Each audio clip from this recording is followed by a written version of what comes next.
Good morning and welcome to this brief webinar on the award submissions. Thank you very much to all of those who registered to attend this.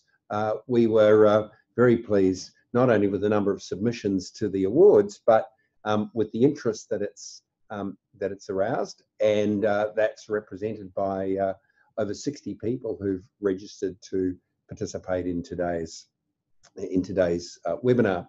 I'm joined, my name's Toby Potter, I'm the chair of IMAP, and I'm joined today by Angela Ashton, Mark Oliver and Stuart Alsop, who were three of the judging panel.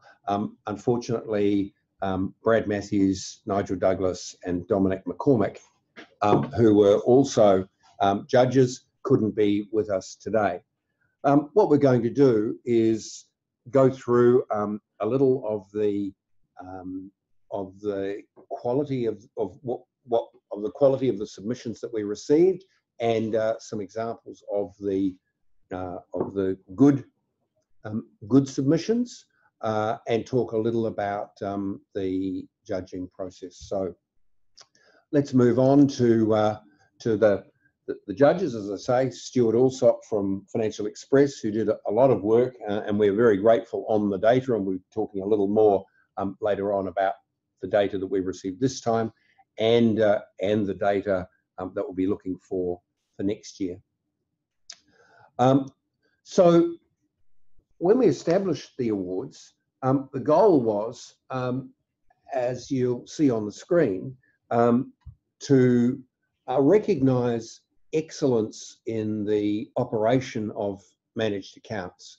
We were looking for both investment managers, licensees, and more broadly for the innovation category, for those organisations who represented best practice, and who, it seemed to us, represented a model for other organisations.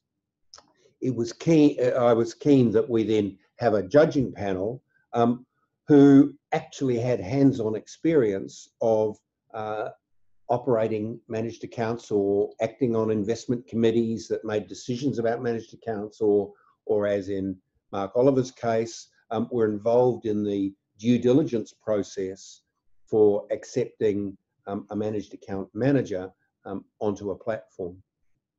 And I think the examples that we found over the judging period showed us that there really are some excellent organisations out there.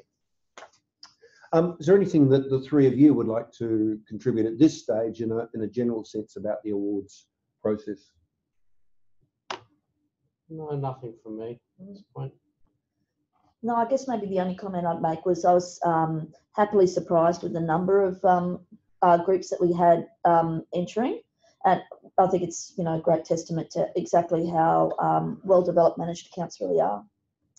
Yes, we're just about to release the June 30th fund census, and that'll show that we've completely exceeded $60 billion in managed accounts. So it really is quite a significant part of the advice market, and I know that there are a number of organisations which we still haven't managed to capture, particularly in the NDA area. Let's go on now and talk about the criteria for the asset class categories. So we broke the categories up into three broad areas: asset class, licensee, and innovation.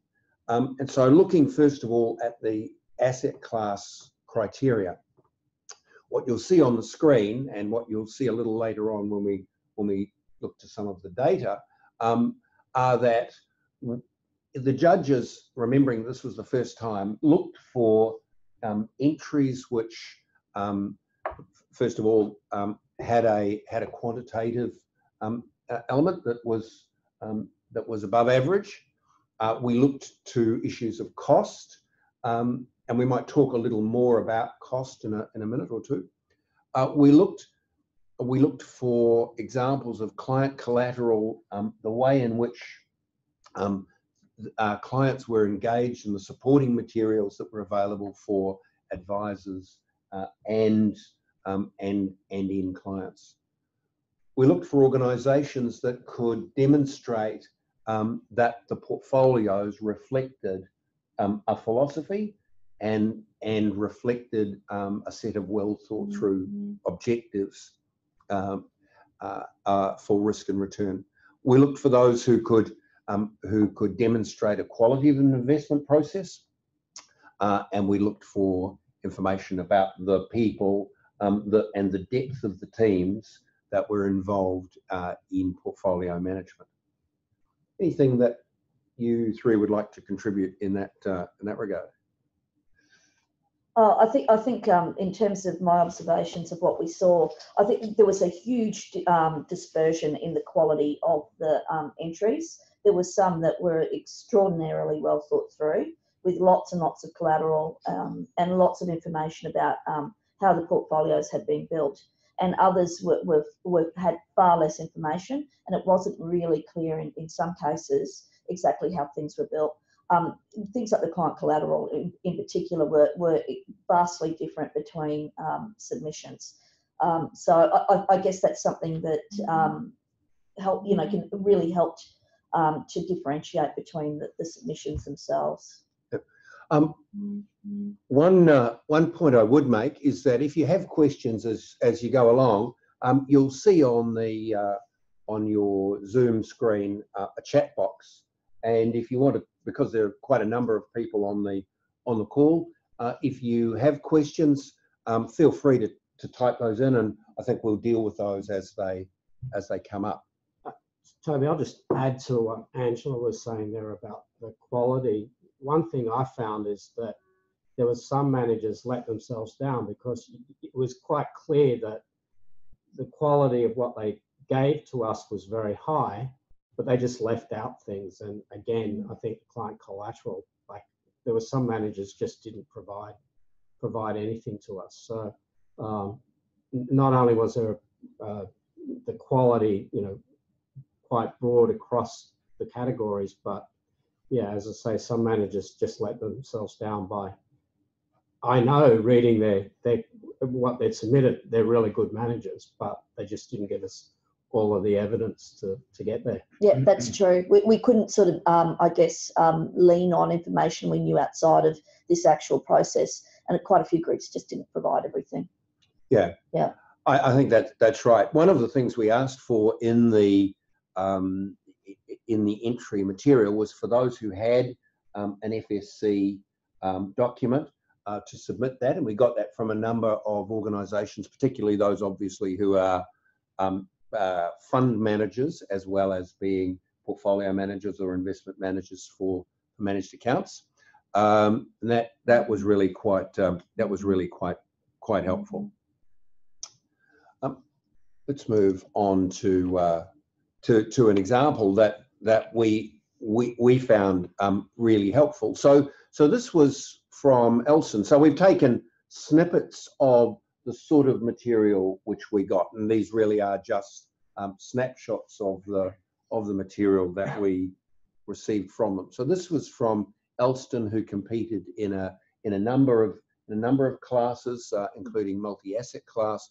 One of the things which was clear from the material that they provided was that they did try and address all the issues that we had asked them to provide material on.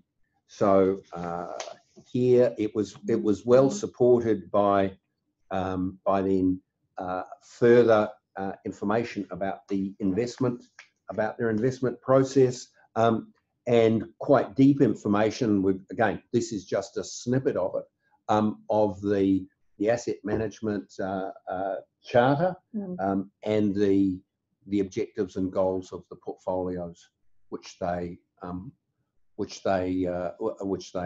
submitted.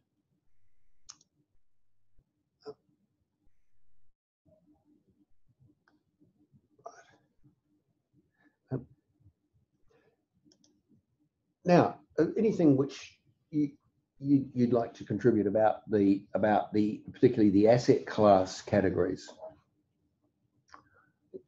Probably one of the questions which we should talk a little about is the relative weightings which we put on the non-quant material as opposed to the quantitative performance. So we applied weightings to each of these in a formal way, and quantitative performance, while important, wasn't overwhelmingly dominant in the way the final results were arrived at. A little on the judging process. What we each individually took the material that had been provided, went away and spent quite a few weekends and nights reading that, and arrived at our own individual ratings for each of the entrants within each asset class. So, for example, in multi-asset class, you'd read all the entrants for that class, or for Australian equities, all the entrants for that class, and arrive within each of these criteria, other than quant, at a qualitative assessment, ranking them, ranking the top 5. Then we got together as a judging panel, and then rated our, arrived at a weighted average rating for the which arrived at a collective top 5. Number of the judges were conflicted about some of the entrants, so they had some form of involvement with them. We dealt with that by a declared conflict process, and then where that conflict arose, that particular organisation received the weighted average rating of the other judges who weren't conflicted. We felt that was the best way of arriving at a balanced judgment process. We're going to talk more about quantitative later on, so I'll leave that to one side. But that gave us, on the qualitative issues, a weighted average ranking, 1 to 5. On cost, we used the cost X performance fees, X platform or administration fees, X advice fees. So let's look a little more now at the licensee criteria. So when we came, this was one of the largest classes, and to our mind, one of the most important, since managed accounts as used by licensees is if you like the predominant battleground. What we've shown here is that we ranked quantitative performance more lightly for this, and cost a little less a little lighter, and increased the weighting attributed to the way in which the entry was able to show how the managed account portfolio supported the advice philosophy of the organisation. Do any of you want to speak a little to that process? No, again, I'd like to reiterate that just the broad array of the quality that we saw, that some of them were outstanding, and then some of them probably didn't do themselves any favours by not giving us everything they potentially could have. Yes, so, I think that's a key point. Yeah. That in this, because quite a number of the licensees are not fund managers. Exactly. Therefore, so this was more variable as a result, I think. Yeah. So there, I think there were no FSC documents submitted in this. Perhaps might have been one or two, but so the material that was submitted was in some cases not well put together at all, and didn't really speak to the quality of the service that was being provided to clients. I guess just one observation too, not so much about this, but that there were some entrants that were in this category that were also in the multi-asset category. Yes. So it's perhaps a matter of picking which category is best suited to your organisation as well. And the other thing on this was quant's difficult across such a diverse investment range of portfolios. So that's the reason why quant was much less important here. Yeah, and we're going to, and we are actually to make both the asset class and this category more readily comparable next year. We're going to refine the number of portfolios that an organisation can submit. One of the things which this process really did highlight was the number of licensees who've made the transition to wealth management businesses and who actually now make their portfolios available to other organisations. That really did stand out. The winners, Stanford Brown in this case, for example, actively seeking others. Similarly, WLM, one of the finalists, actively offering their particular style of portfolios. One of the things which was interesting about licensees was we ended up comparing portfolios with really quite different investment approaches.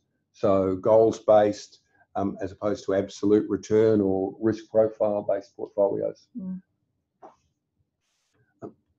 All right, so let's move on and have a look at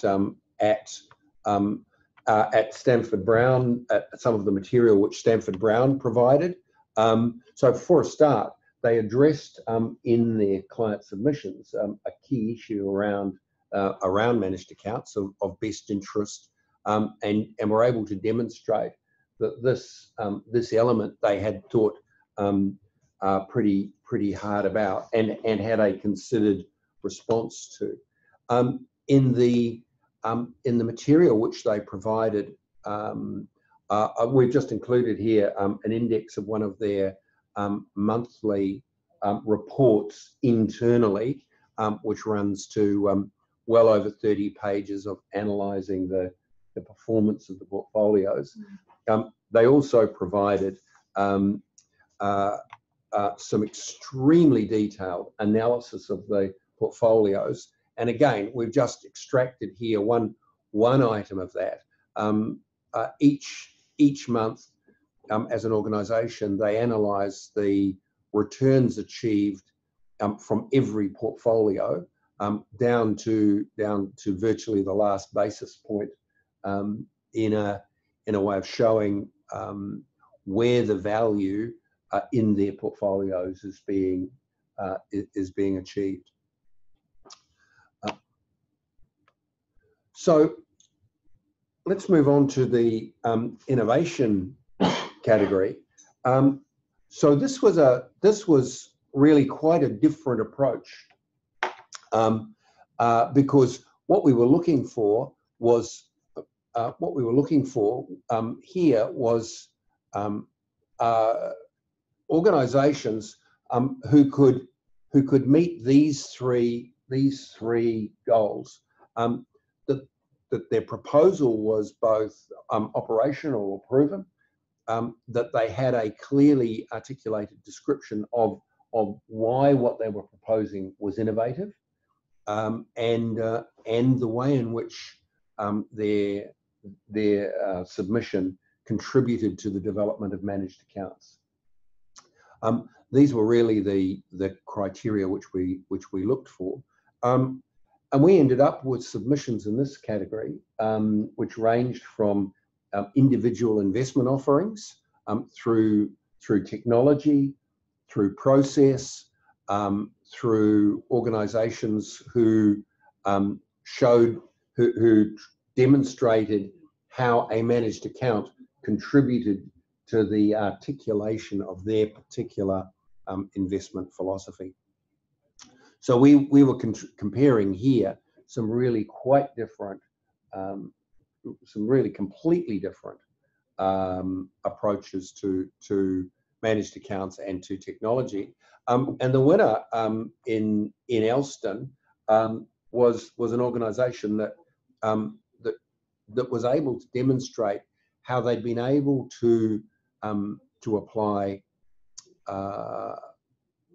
quite deep thinking about communications to their audiences of advisors and clients, and use both written and video communications in a way which enhanced engagement of their advisors and the engagement of their advisors' clients around changes to the portfolios.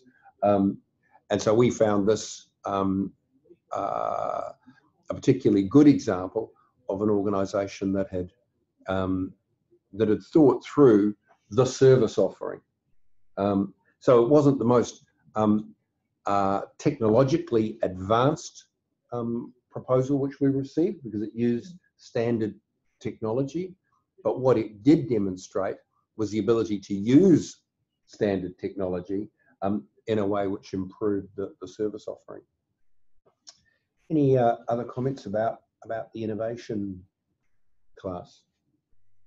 Oh, I think perhaps, you know, we looked at those three categories there, Toby, and in a number of instances, not most of the submissions didn't necessarily tick all three of those boxes. So yes, they might have been strong on the tech, but yep. They didn't necessarily, you know, contribute to managed accounts growing themselves. Yeah. Yeah. Yep. Now, Stuart, what I'd like to do is hand over to you and talk a little about the quantitative data which we received and the way it was processed. So this is an example of the multi-asset class, of the way we represented the multi-asset class data. I've taken out the company names and I've anonymized the portfolios. Yeah, great. I mean, so I think firstly, it was quite an interesting project from a quant perspective, given that we were for the first time able to compare, you know, managed accounts regardless of the platform that they were on. So, you know, the investment menu then suddenly kind of blew out to quite a big scale, and you know that was something that was good for us, because I think it's the first time we've been able to really look at that and then almost put them into what you'd call peer groups, i.e. the categories that we eventually went for. Now, with regards to the performance, we were talking about this quite a lot when we were looking at how the data submission template should work, particularly in relation to the length of time from which we wanted the performance for. So we decided to go, given it's the first time we've done this, we decided to go for a 1-year performance return. Now, arguably that isn't ideal. You know, you want to get ideally 3 years minimum. But if we went for 3 years, then I think that would have taken almost half the market out of the awards and being able to submit to those awards. Now, clearly, as time goes on, we'll get to a point where we will get the vast majority of managed accounts out in the industry, and they're able then to actually give us that 3-year performance and longer, and then we can get some real analysis in terms of performance over different time periods and various other ratio metrics. So you can see on the slide we also looked at Sharpe performance, the Sharpe ratio, and we kind of looked at a few of the ratios with regards to the different categories that we looked at. Yeah, so I've made a mistake in when we created this slide of I've mixed up the formatting on the Sharpe. It should be a Sharpe ratio rather than a Sharpe percent. So apologies for that. There are a couple of other interesting things on this slide, and they demonstrate both the variety that we had to contend with and perhaps some of the ways in which we did try to contend with it. So you can see that there's a, we asked for management fee. So this is portfolio management fee. We asked for that for a number of portfolio sizes, I think 100,000, 250,000, 500,000 and $1 million. And then we averaged those to arrive at a comparable number. And you can see that within this group of portfolios, for example, the portfolios range in cost from about $1,400 to about $5,000, or in fact nearly $6,000, which reflects different pricing policies. So the $6,000 portfolio actually incorporates an advice fee, which we were trying to extract everywhere else. But you can see that there's a range of quite a range of costs.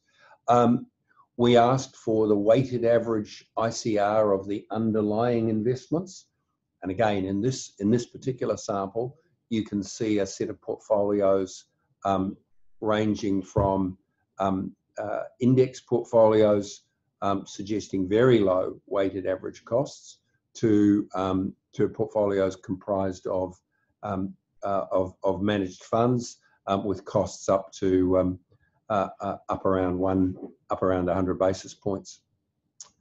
We asked for performance fees, and again in this particular set of portfolios, you can see that while most don't have performance fees, some did. We used that as a we didn't place a weighting on performance fee, but we did use it as a point of reference. And then, as Stuart said, we looked at 1 year performance. Next year, we'd anticipate having at least 2 year performance to look to, and we'll use the longest performance period that we've got a sizable sample for. And we placed significant weight on Sharp in this particular case. Do you want to talk a little, Stuart, about what we've learned from the data and about next year's approach to data? Yes, I think it became clear, and after many meetings and quite a bit of work into being able to aggregate all of the data submission templates into one usable format so that we could clearly start that judging criteria.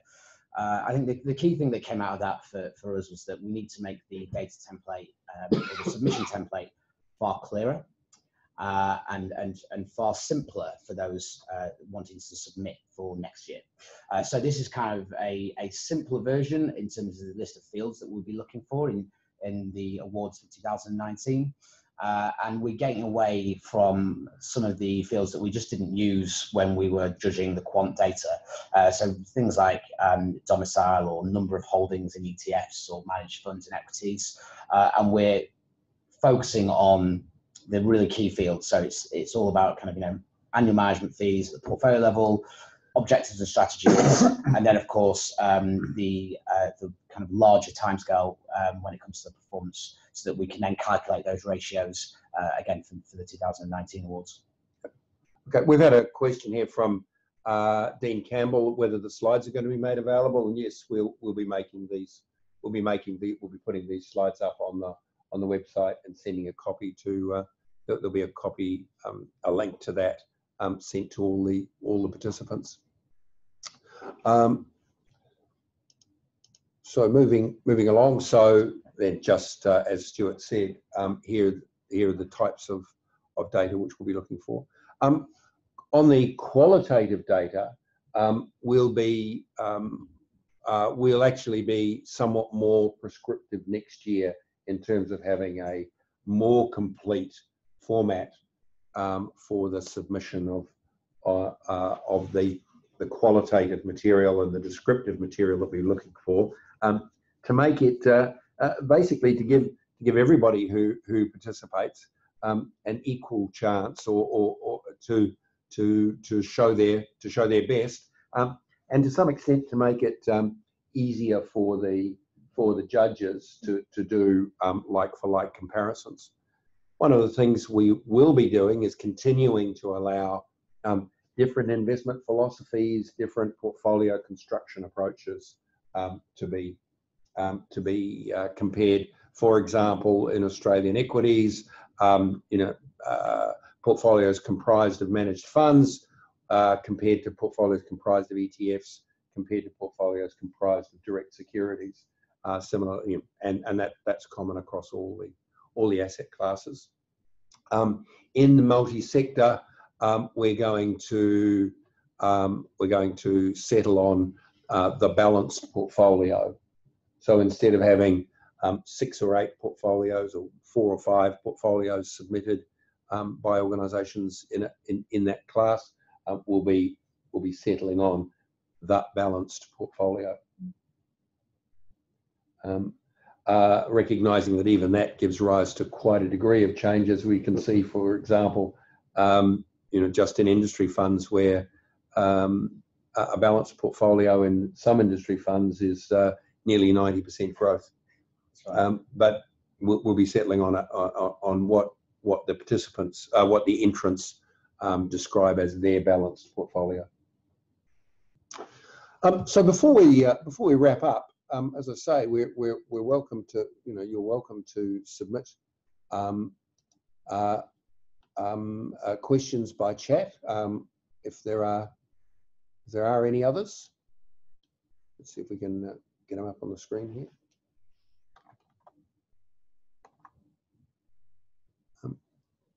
No, that's it. So look, thank you very much. Feel free to. Can you explain why you felt client collateral should be afforded a premium? It was so the question is, why did we place a weighting on client collateral? And the answer, I mean, feel free to butt in. But well, I think firstly, just to address the question, because the question is, can you explain why client collateral should be afforded a premium when adjudicating entries? And it wasn't afforded a premium, it was the same weighting as many of the other things. I think the reason it's been mentioned more here today is because it was so variable. And it was something that we can clearly tell people that if you've got client collateral, please put it in with your entry to ensure that we actually understand how you're actually communicating with clients. So that's one comment I'd like to make. Yeah, no, I agree. It wasn't given a premium, but it just stood out, especially when things were very close. The ones that appeared that didn't put in their client collateral at all, or it was quite poor. It often made a difference between whether they were in the top 5 in the first round or whether they were the winners. Yeah, and I think the reality is, I think some of the judges knew from their knowledge externally that there was client collateral available, and it wasn't actually put into the actual entry. So some people really let themselves down in that respect. That's why it's been mentioned so much today, I think. Yeah. So yeah, to emphasise Angela's point, not a premium on it, but we did feel that managed accounts are really a way in which the investment process is brought closer and closer to the client's personal goals. And a key part of that should be providing material which helps clients understand the portfolio. Quite apart from anything else, in our engagement with ASIC, that issue of, do the clients understand what's being recommended? And by extension, do they understand on an ongoing basis the nature of the relationships? Becoming something which I think ASIC are increasingly conscious of and placing an increasing weight on. And so I think it's appropriate for us to have given regard to the way in which portfolio managers and licensees are able to communicate to advisors and to clients the way in which the portfolio is being run and the way in which that's addressing the client's personal goals. Any other questions before we wrap up?